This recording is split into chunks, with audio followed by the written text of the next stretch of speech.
A gente conversa com o Ricardo Amorim, consultor de economia, apresentador, um dos apresentadores do Manhattan Connection da Globo News. Ricardo, obrigado por receber a gente aqui no nosso site. Prazer estar com vocês. Ricardo, quanto pior vai a economia do Brasil, muita gente começa a olhar, né, um pouquinho mais para a América, para a possibilidade de sair do país. Mas com a política de imigração do presidente Donald Trump aqui, muita gente fica com medo. Qual é a tua opinião sobre isso? Olha, na realidade minha opinião já era a mesma antes e ela ficou reforçada. Quem vem para alguma coisa, venha. Aqui está cheio de oportunidades, se você vier com algo específico para fazer, com um objetivo que você quer fazer, eu acho que tem que aproveitar. Eu sou o último que pode falar contra isso. Eu morei fora do Brasil 2 vezes, eu morei na França, fui estudar, trabalhei na França, voltei ao Brasil, fiquei mais tempo depois nos Estados Unidos, em Nova York, aliás foi onde eu fui parar no Manhattan no final das contas, e acabei voltando de novo. Por outro lado, o que eu já achava, e eu acho que a política anti-imigração do presidente Trump reforça, é que quem está fugindo do mau momento do Brasil, tá indo embora e não indo para, na minha opinião, não deveria fazer isso. E não deveria fazer isso por uma razão muito simples. Em primeiro lugar, eu acho que a gente vai ter uma virada no destino econômico desses dois países, porque a economia é cíclica. O que isso significa? Altos e baixos. Há alguns anos, se a gente fosse falar há 5 anos, o Brasil era a bola da vez, os Estados Unidos saindo, ou ainda no início do que era uma crise imobiliária importante, uma crise financeira grave, e aí o que eu via era um bando de brasileiro voltando ao Brasil. E nos últimos anos é um movimento exatamente o inverso. A economia brasileira vai muito mal, a economia americana passou a ir melhor, e aí as pessoas falaram, hora de ir embora, vou para os Estados Unidos. Isso vai virar de novo do lado brasileiro, porque havia um monte de desequilíbrios econômicos que já foram resolvidos, em particular a inflação era um problemaço, chegou a atingir 2 dígitos, hoje é menos da metade do que era, vai continuar caindo. O segundo, as contas externas estavam com um déficit enorme. O ano passado o Brasil já teve o maior superávit da balança comercial da história. Esse ano vai bater o recorde de novo. Falta resolver uma coisa que são as contas públicas, que precisava aprovar 2 reformas. A primeira era a reforma do teto dos gastos públicos, a segunda a reforma da Previdência. Passando as duas, a gente resolve o último empecilho e o resultado vai ser uma recuperação econômica e a economia crescendo mais do que as pessoas acreditam, porque é sempre assim que funciona. A gente tem ciclos que duram de 3 a 8 anos, surpresas boas ou ruins. E o meu ponto é, o Brasil está para entrar num positivo. Já os Estados Unidos, que andaram bem por vários anos, agora estão no final do ciclo positivo e em breve vão entrar no ciclo onde as surpresas vão ser para pior. E esse é meu ponto. Para quem não está vindo para algo específico, a chance do cara vir para cá, quebrar a cara e ainda ficar vendo a coisa melhorar no Brasil e com uma dor de cotovelo gigante é muito grande. A hora normalmente de ir embora é exatamente ao contrário. Está dando certo por muito tempo, vai vir uma oportunidade em outro lugar. Está dando errado por muito tempo, vai virar.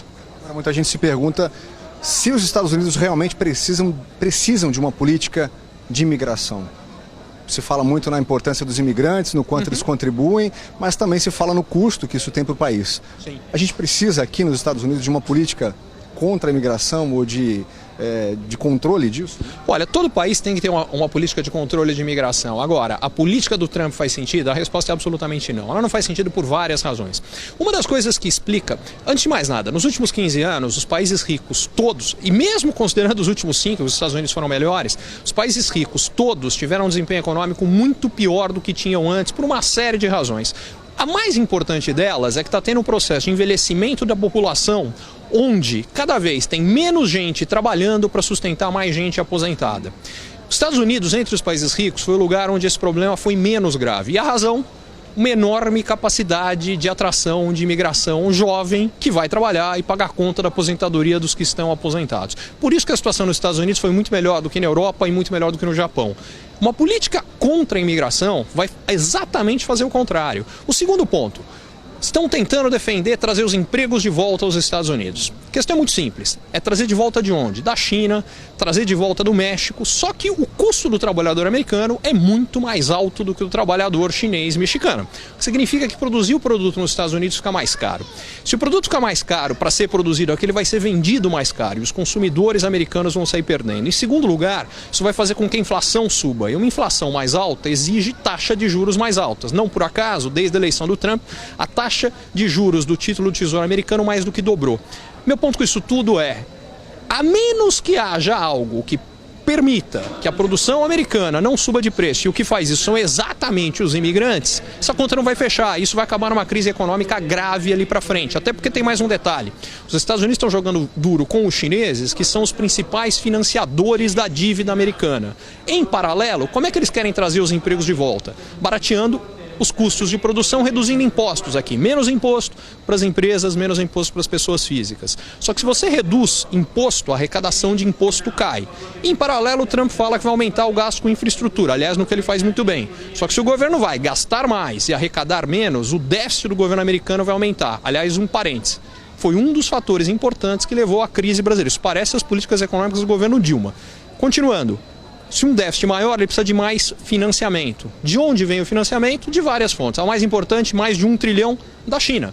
Ele está jogando duros com os chineses estão falando vão parar de financiar os americanos. Resultado, se tem menos oferta de financiamento e mais necessidade, sempre a conta fecha no preço. No caso, o preço do dinheiro. Qual é o preço do dinheiro? A taxa de juros. A taxa de juros sobe. E que tem mais um detalhe. Quando a taxa de juros americana sobe, como o Japão e a Europa hoje têm juros negativos, eles atraem mais dinheiro de fora. Ao atraírem mais dinheiro de fora, mais gente comprando dólar, a procura por dólar sobe, o dólar sobe de preço. E um dólar mais caro faz com que os produtos americanos cheguem mais caros no resto do mundo. Em outras palavras, menos competitivos. Resumo da ópera. As políticas do governo Trump são absolutamente insustentáveis no conjunto. Uma das razões é a política de imigração. Acha que ele termina esse governo? Muita gente fala que ele nem termina, né, na verdade. É muito cedo para dizer, seria um chute. Agora, só o fato de a gente estar discutindo isso para um governo que acabou de começar é um péssimo sinal. Existe uma possibilidade real de que ele não termine. Por outro lado, o que a gente precisa entender é que essas políticas são insustentáveis, mas no curto prazo elas dão um estímulo sim. Se você investe mais em infraestrutura, não só a infraestrutura melhora, mas você coloca mais dinheiro na economia, a economia cresce mais. Além disso, essas políticas de empresas que mandariam ou fariam investimentos fora, que estão fazendo nos Estados Unidos, geram emprego no curto prazo aqui. Em resumo, por algum tempo, a economia americana vai crescer mais e vai dar um oba-oba, vai dar uma euforia. O problema é quando a conta vier. É mais ou menos o que aconteceu no Brasil, anos Lula e a conta que veio depois. Durante alguns anos o Brasil foi muito bem, o Brasil é a bola da vez, país do futuro que nada, e hoje a gente vê a crise dos últimos anos. Os Estados Unidos estão indo no mesmo caminho, o que é algo que há alguns anos seria difícil de imaginar.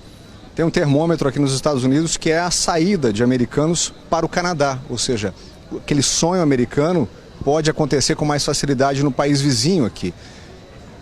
Essa é uma informação interessante, porque muita gente sai do Brasil, vem para cá e o americano está saindo daqui. O Canadá é promissor? O Canadá tem várias vantagens. Uma delas é que, no fundo, o Canadá é o que os Estados Unidos eram até poucos meses atrás.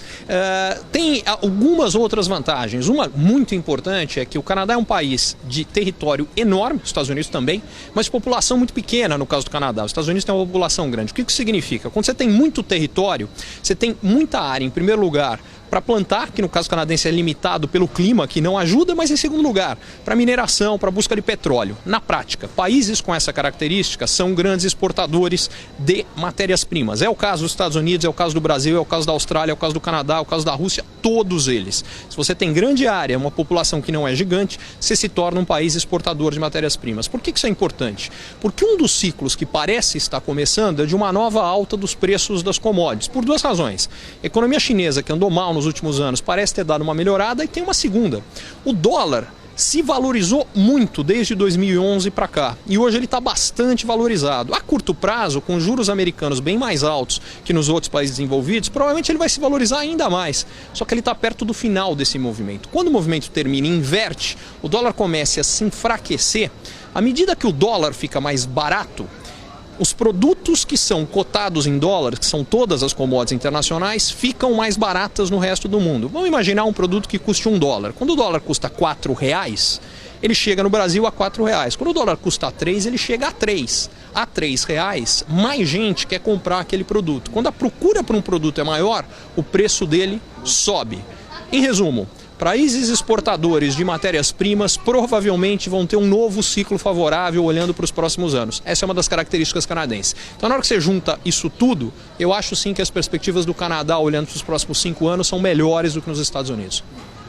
Só para finalizar, falar de Lava Jato, você acha que traz um novo olhar para o Brasil? O que você espera se é que vai ter um final, né? A gente nem sabe se vai ter um final, né? Essa operação, né? Mas fala-se num novo Brasil, né? Num novo olhar para a economia do Brasil no que diz respeito à corrupção. Eu acho que sim. Eu acho que ainda é cedo demais para a gente ser taxativo com relação ao legado da Lava Jato. O que eu quero dizer com isso é que o que a Lava Jato fez foi plantar uma semente de um potencial novo Brasil muito melhor. Se esse novo Brasil vai florescer, vai depender do que a gente vai fazer com essa semente. A gente ainda tem que regá-la, vai ter que cuidá-la. O que eu estou falando? Se a gente de fato mudar a forma como a gente lida com corrupção, em outras palavras, se a gente passar a prender gente poderosa, coisa que no setor privado já está acontecendo, mas falta acontecer no setor público, a gente pode sim criar um novo Brasil. É cedo para dizer, eu espero que aconteça. Aí a entrevista com o Ricardo Amorim, direto aqui de Orlando. Agora ele está indo lá para Nova York novamente, para o Manhattan Connection. Ricardo, muito obrigado. Obrigado. Boa viagem para você. Obrigado.